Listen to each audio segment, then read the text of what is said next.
awake dhewe ndara Pandhawa komplit. Ha iya. Juang ngetokke ngene iki jan kaya dalang wek biyen. Iya ora apa-apa. Ya saka mangsa kuwi nggo nostalgia. Ha iya. Juang ngetokke sendon rencasih jebule ya. Wis ora tek kelingan. Wah iya. Ya ngopo-opo ki iso disineni. Ha iya pancen. Ngene iki kok isih metu jejerneh ra ya. Ya, sirmu wis bareng ngentokke sak jangkung kuning ngono ya. Ora main aku ki kok. Ya jenenge wong macan ki ya ngene iki ya, Nduk. Iya, ya pancen kudu ngono. Kala mangsa ya nganggo ngono kae saka mangsa nganggo ngene iki. Ya idem-idem nggo nyeneng-nyenengke atine dhewe. Iya, ya kala mangsa aku ki ya kangen wayangan cara bingek. Lah iya wong apa ki ya iso dipelajari. Iki kang Prato goreng Pringgondani jangkep putu-putu Pandhawa. Dene pune yang Wirata Bagindo Macapating kang Prato wewang kene mulo aja kaget rasane atimu yo. Arimbi inggih Kanjeng Eyang Sarawuh Paduka ingkang wayah pamarimbi ngaturaken pangabekti mugi kunjuk wonten ngarsa Paduka Kanjeng Eyang Macawati. Iya. Wis satampa sira ngaturake pangabekti kelawan pune yang pangestuku tumuli tampan ana wong ayu. Kalau inggih kula pundi wonten ing mustaka mugi andayani dhateng gesang kula Eyang. Wah. Ora pangkling iki kaya Macawati kakek kowe Kamarato kala Pringgondani. Iya. Bocah gedhe dhuwur gagah pidheksa Werkudara. Aja ngegek kuningan. Nuhoni sedane kang tak pompa dene wis prapta ning Pringgondani. Iya. Macawati kakekku ngaturake panuwun dene Kanjeng Eyang Wirata kaya-kaya rawuh ing Pringgondani. Dadiku katon ana ngarsane Kanjeng Eyang Wirata. Iya. Wong Digus wis tak tampa sira ngaturake pangabekti marang kene yen tumuli tampan ana. Kanjeng Eyang nadyan kula ingkang wayah ingkang maratapun Puntadewa ngaturaken pangabekti pundi nggih Kanjeng Eyang. Senadyan kula ingkang wayah Ndarawatipun ora ngaturaken pangabekti ya. Nadyan kula ingkang wayah ing Mandura pun Balara ngaturaken sumengking pangabekti. Semanten ugi ya. Nadyan kula ingkang wayah pun Gathotkaca ngaturaken pangabekti ugi kunjuk ya. Putu-putuku kabeh sira ngaturake pangabekti marang kula yang Gus. Ndak tampa kanthi suka lilaning legawa. Dina samengko tumuli tampan ana pangestuku kabeh putu-putu Pandhawa nggih.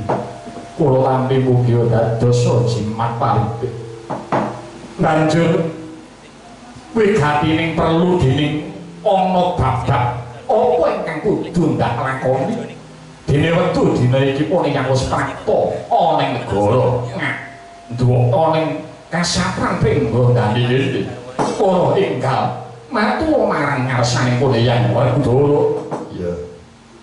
Persajan wayahku matur atasane kakek Wirata. Ya apa sababe dene kakek Wirata raya-raya tak lawuhake oleh Pringgondani iki. Ing wigati saperlu supaya nyekseni anggone anakku Gatot bakal sinengkake ngaluhur jumeneng dadi ratu negara Pringgondani. Mengko ya pone yang urmangsa bungah rasane atiku bareng pone yang mireng kelawan atur kuwi nang kaya mangkono dene putuku si Gatot bakal sinengkake ngaluhur minangka dadi tuandane negara Pringgondani. Ya mula kan sapa iku Eyang Wirata ingkang pantes minangka dadi paseseng kang sarta ngebyakake ngaluhur anggone anakku Gatot jumeneng ratu ana Pringgondani ora ana liya empung Kanjeng Eyang Wirata. Iya mangkono nggih. Iya, kaya mangkono. Kula Gatot Kaca lur wonten timbalan ingkang dawuh Kanjeng Eyang. Awit saka panyuwuning para kawula lan bebrayaning Pringgondani ingkang sinaksen dening para sesepuh lan bini sepuh. Jeneng sira ingkang pinilih dadi pengayoman kula Gatut. Uswahyaning mangsa kala jeneng sira minangka ratu ing Pringgondani. Nanging sarane Pringgondani ning astane ibumu kula nggih aja lali nyuwun pangestu marang ibumu lan suwun panguwasa negara Pringgondani sakuwi iki wong bagus. Muli nggih. Kula langkung saken dawuh paduka Kanjeng Hyang Wirata. Nur mangketa Kanjeng Ibu. Kula ingkang putra pun Gatot Kaca nyuwun pangestu saha kalilanama. Ing kalenggan negari Pringgondani badhe kula suwun Kanjeng Ibu. Marahena sama bangi waruna gadine trane anggora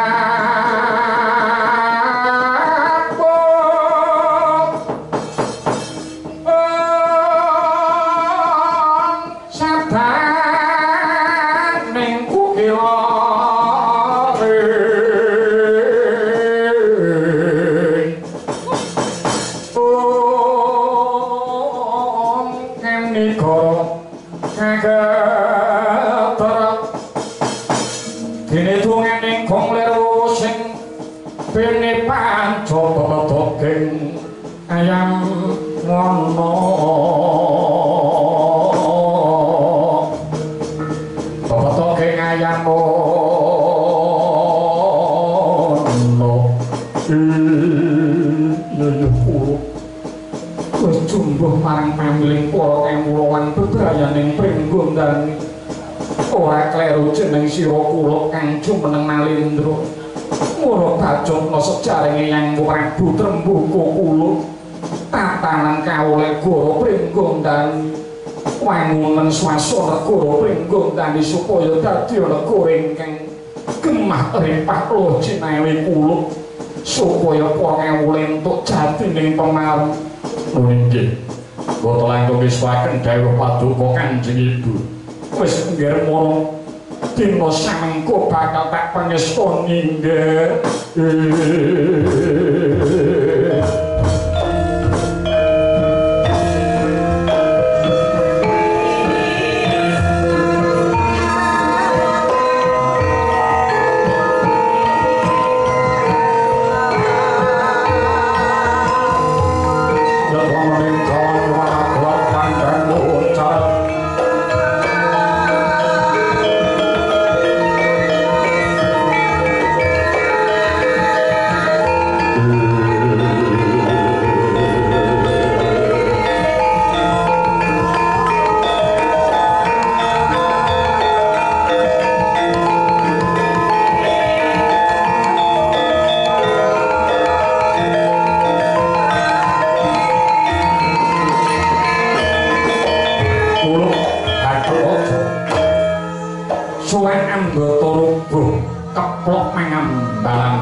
Ngestreni lan ngurmati anggonmu jumeneng Nalendra.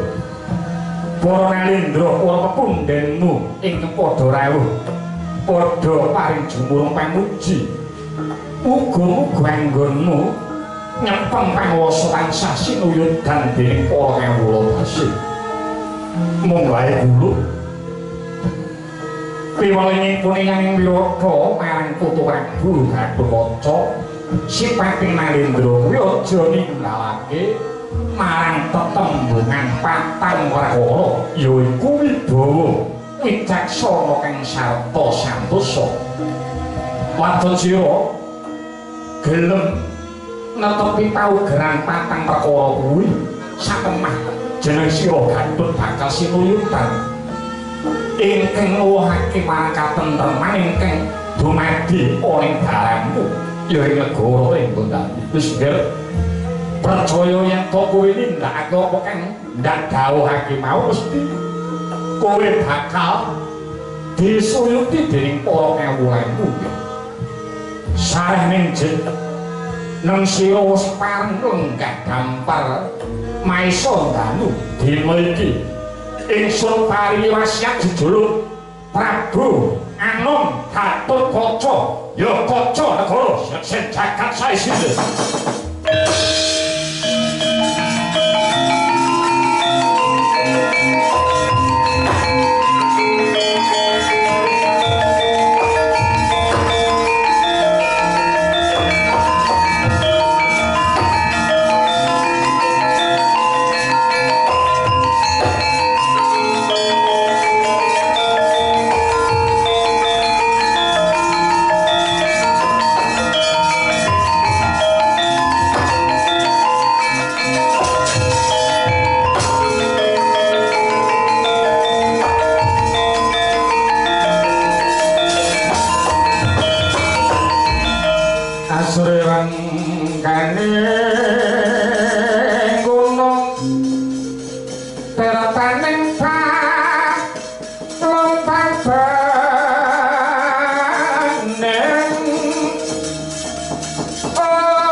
Ya mergo akeh para sentana nayakaning praja ingkang padha nekseni kelawan wisudane putuku si Gadut iki ora pangling kaya Braja Musti wis wantang tinimbalan ana tapi gak ngopo para gage matur nggih Sang Prabu karo kula badhe matur wonten ngarsanipun Kakang Mbok Arimbi. Ya mula gage tumuli matur Yai. Inggih. Pareng matur wonten ngarsanipun Kakang Mbok Arimbi. Inggih awit karana nalika semanten kula dipun utus dening Kakang Mbok Arimbi. Nganti dateng adhi kula pun kala Bendana lumahat suwan wonten ing Kadipaten Glagah Tinulu. Sados suwan wonten ngarsanipun Kakang Adipati Brajadenta. Sabar tanpa karya.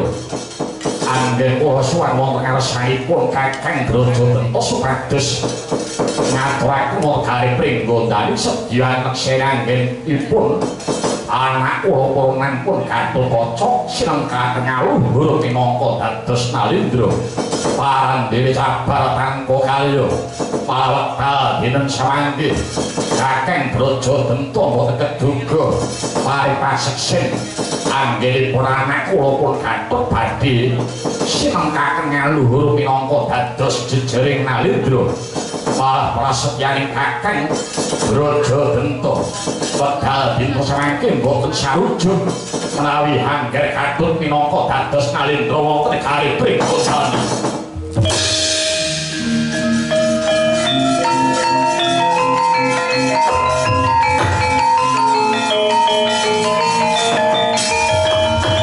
Somoreng kota ora kena digawe becik lincah saka ucape si Brajadenta nalika semana wis prasetya dene wis sumuyut apa kang dadi pamintaning Arimbi parandene nlincating janji tanggurung kowe bakal gawe muring Arimbi mosok ing ora papane kaya apa Brajadenta iki.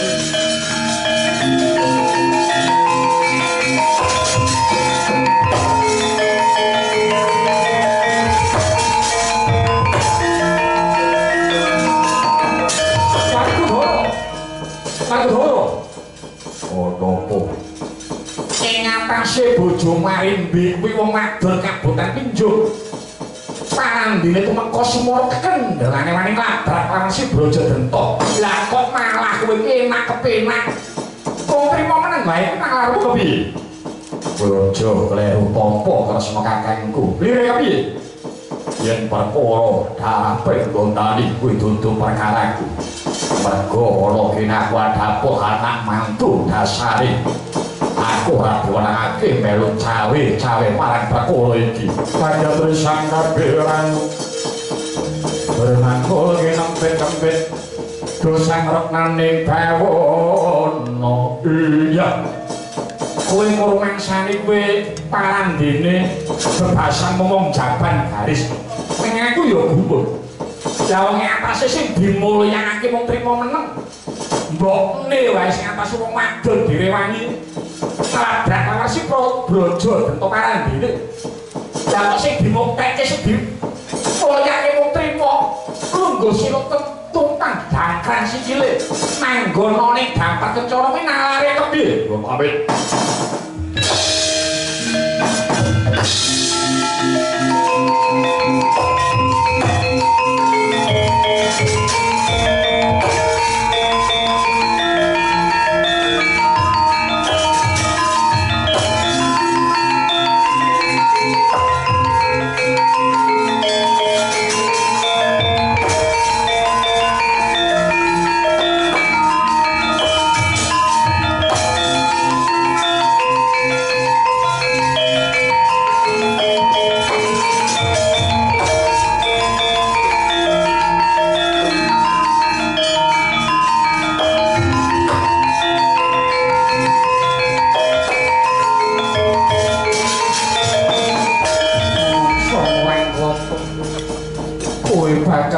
Ndadake daretengan taning kula wong sing Brenggondani maning jarak perkara kelawan Arimbi wasana gawe muringi Arimbi Brojo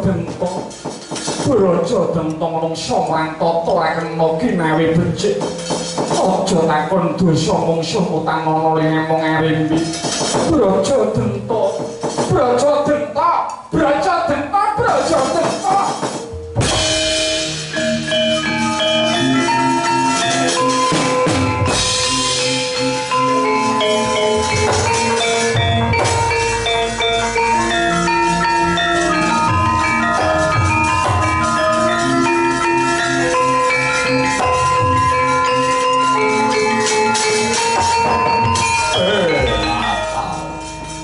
Agus Prapta atas negara Brenggondani. Ya, dina samengko bakal tindak apa sing dadi sedyaku. Gandeng dina samengko iku wis kawiwitan kawisuda. Katut kaca diriki gawe geger negara Brenggondani.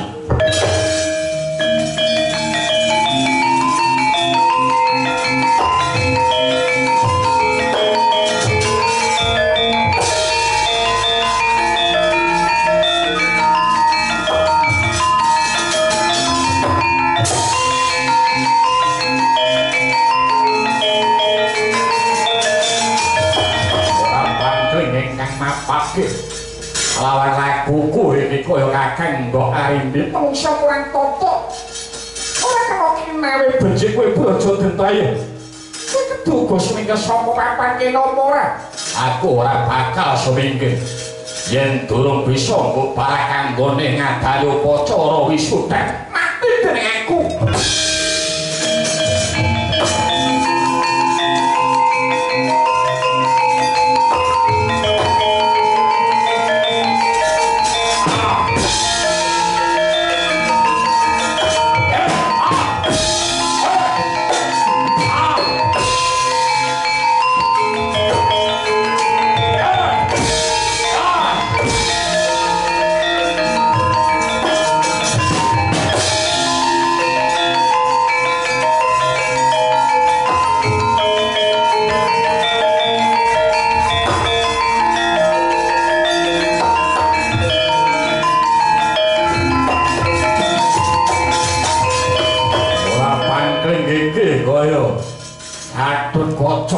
Gembelo siang. Rupeh kowe sembada Dewi Suda dadi Nalindra Pringgondani pak ilangi nyawemu dileke.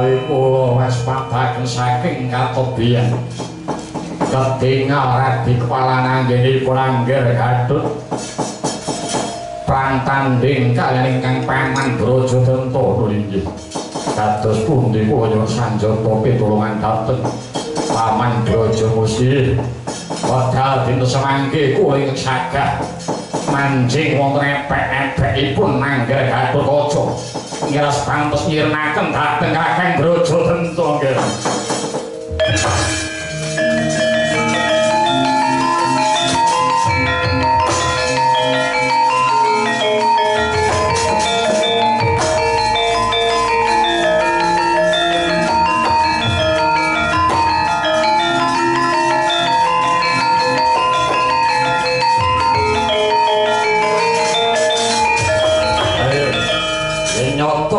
Digdaya mara kaki tanding ana Pamanku Brajadanta bumi gonceng kanjeng langit kelap-kelap katon gining calis pauto kamengko gempung penggali risang Gatotkaca dupi midhangetaken dhateng Sumbarira ing Paman Raden Brajadanta wasana kumalian kang asta kanan inggih karana dipun sampun manjing wonten epek-epek ing kanan Raden Brajamusti satemah ing dayane Raden Brajamusti sumira sakanalika pejah sanalika Sang Brajadanta ing tangan mlira ing kanan Hyang Gatotkaca abdi dening aku.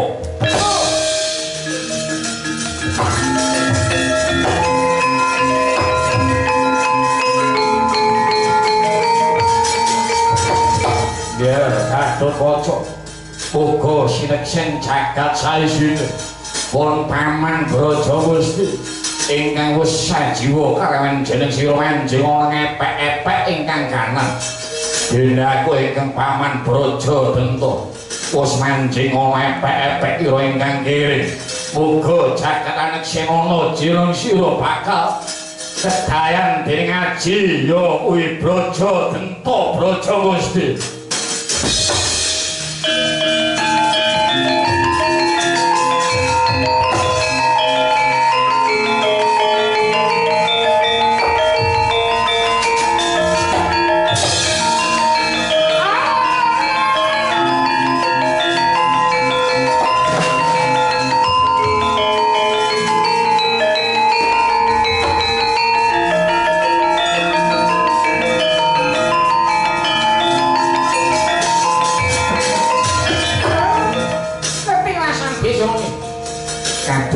Kakang Mrubaya Saka Lima sabar tanpa karya anggenipun badhe ngurungaken pun Gatotkaca jumeneng Nalindra malah kula mireng pawarta denipun Brajadanta sampun dipun pejahi dening Gatotkaca badhe menika kados pundi mangertaken para Satya dikali geger kala Pringgondani dinten samangke disuni Kurawa maju le Kurawa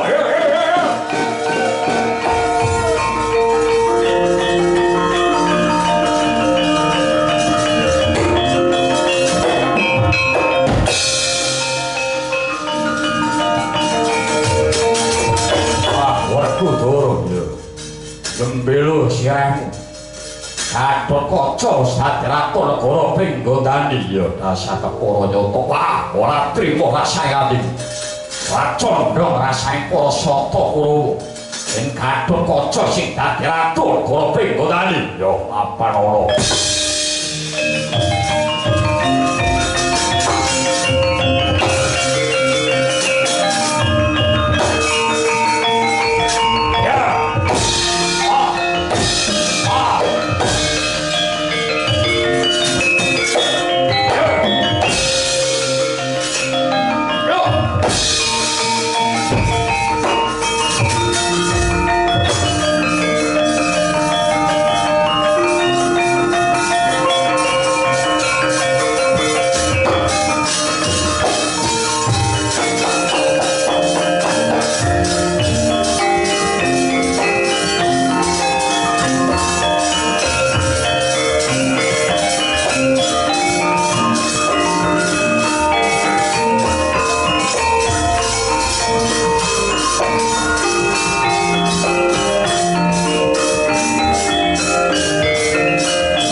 Sekali nutupi sabun mandi anang ora tau mandi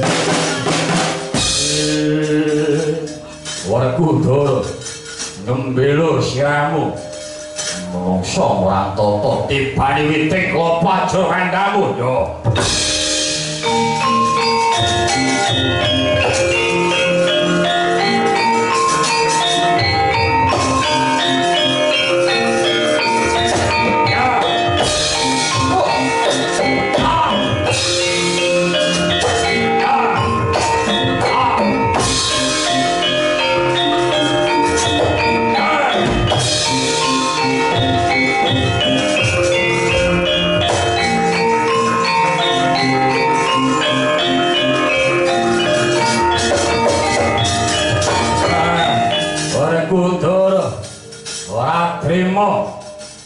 Gatot Kaca dadi ratu para ketan dibanding galong solo urut aja kandamu yo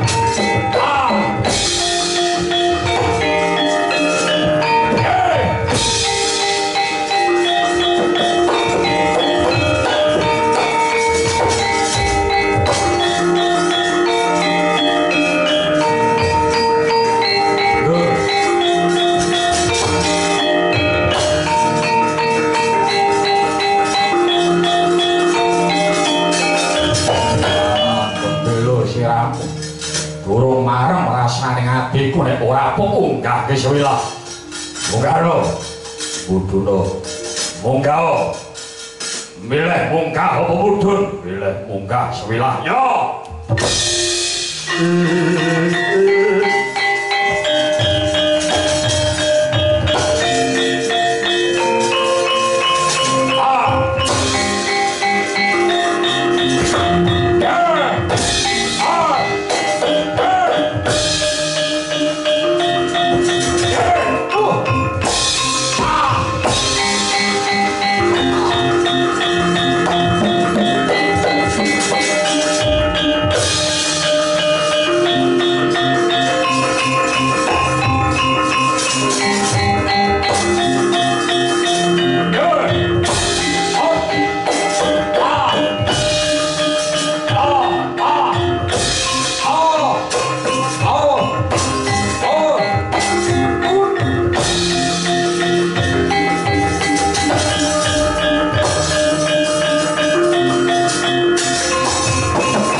balik lawas banget ini wah Apa kok diserambai balik ning ngesira, balik.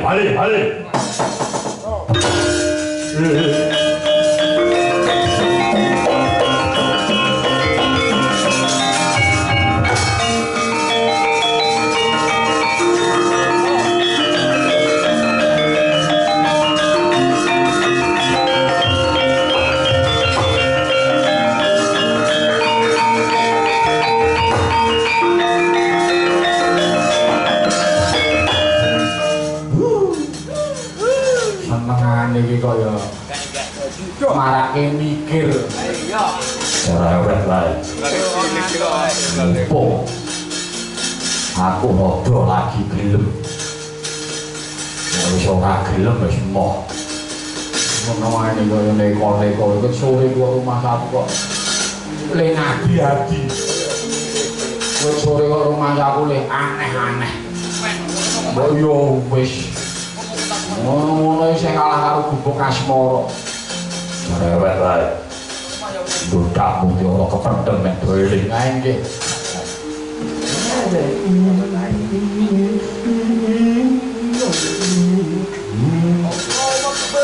Ini ngempul. Kak, ini sih le.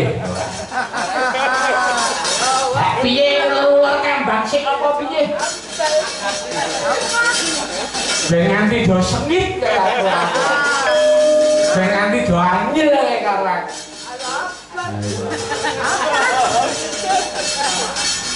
Nek malah ngungguli Pak Devi yo. Anggere yae kok nglibet. Sing nyampe do sengit. Senengane kok. Iki pripun? Kowe ngendang kok aku tak joget. Oh nggih. Wah, iki kula lagi seneng-senenge ngendang. Mergo dirokas niku kula ajeng tempur. Cara barang iki kula dereng kelong ning sok nek bar rabi pun kelong. Kula lek kula ngendang sapa ngene kok rada birak to, ora kaya biasane. Mergane nek mboten birak mengke semelang ora mangkat. Jare kok tukoke jare. Oh, jare apa? Wis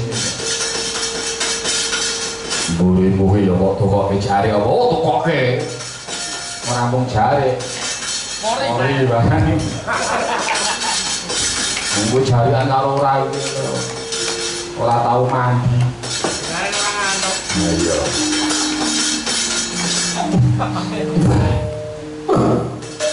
Bobo. Bu. Menyentuh tuh. Urai. Ayo aku dorong. Neleng. Ini kayak ini. Ngawur aku ora ngentut. Oh, pancen ambune iki telung dina ratus. Pangune ya no. Ngentut. Oh, mereka main joget kula kendaki. Wis suwen. Oleh penak iki nganggo. Glate glinding. Kowe anggere yae kok lene guneman yo iso ora genah to, Mong. Ditekno yo ngopo to. Rong sasi pakum. Aku ki anggere suwele prei kuwi. Neng omah karo bojoku gekon umbah-umbah wae. Nyampe sedih. Abeni man ramat suwe. Ditekno. Rumah jago iki. Ular kambang kuwi nek ora swara lanang kon swara wedok iki ora aman. Lha apa nek panut kon swara wedok. Kok suara kok kowe iki guneman kok suwe-suwe ra genah. Pun mriko mang joget kula kendaki, Den.